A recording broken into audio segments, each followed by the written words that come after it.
Bonjour à tous. Alors aujourd'hui, nous allons faire de la géométrie et nous allons découvrir les solides.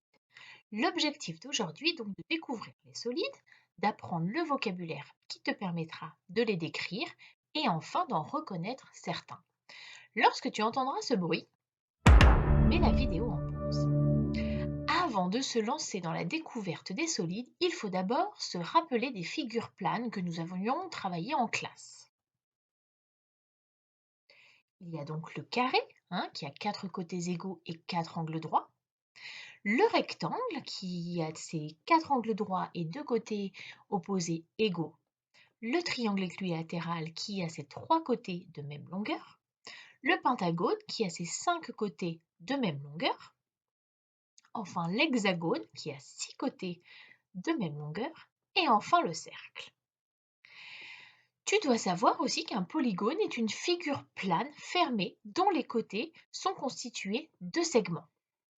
Enfin, ensemble, nous avions distingué ce qu'était un polygone et un non-polygone. Alors, regarde les figures qui s'affichent. La première, qui ressemble un petit peu à une croix, c'est un polygone, car c'est une figure fermée.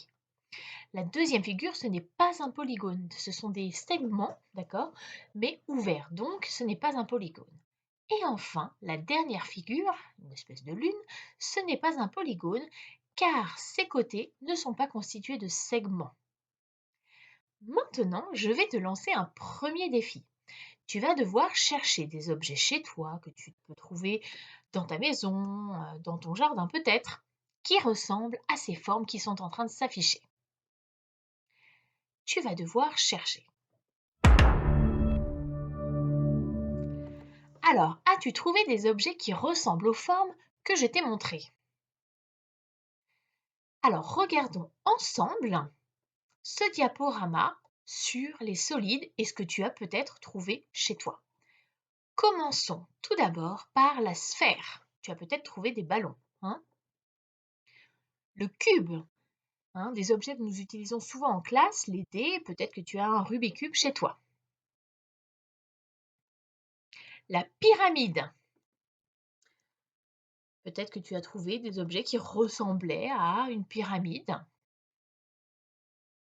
Le pavé droit. Le pavé droit, on en trouve souvent, ça peut être une boîte de mouchoirs, une boîte. Je pense que tu as pu en trouver. Le cylindre. Alors, je t'ai mis 3 objets. Ça peut être un bouchon, un emballage de sel, par exemple, ou une poubelle en forme de cylindre. Et enfin, le cône, qui a une base plate et le reste arrondi.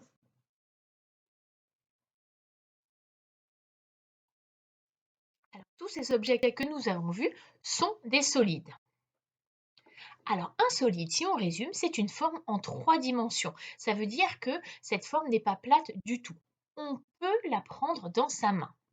Alors maintenant que tu connais quelques noms de solides comme le cube, le pavé droit, la pyramide, le cône, la sphère ou le cylindre, il faut savoir que dans cette grande famille, on distingue 2 catégories.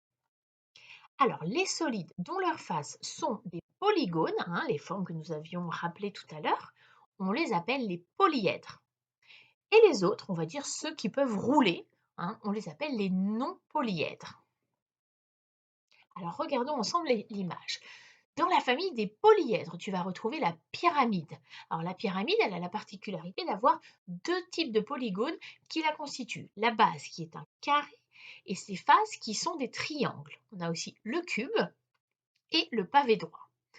Dans la famille des non-polyèdres, on a donc ce qu'on appelle les solides qui peuvent rouler, parfois qui glissent. On retrouve la sphère, le cône et le cylindre. Maintenant, observons de plus près les polyèdres. Alors, tous les polyèdres ont des faces, des arêtes et des sommets. Voyons à présent ce qu'est un solide. Un solide est une figure géométrique en volume. Il en existe 2 grandes catégories.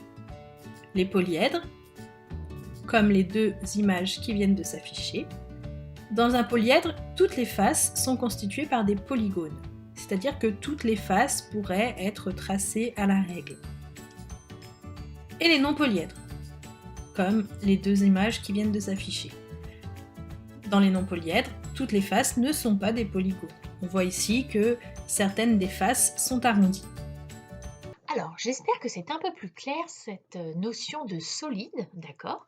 Je vais te laisser prendre ta leçon que tu vas lire, d'accord? Et ensuite, tu la rangeras dans ton lutin de mathématiques. Nous continuerons bientôt notre travail sur les solides. Je te dis à bientôt!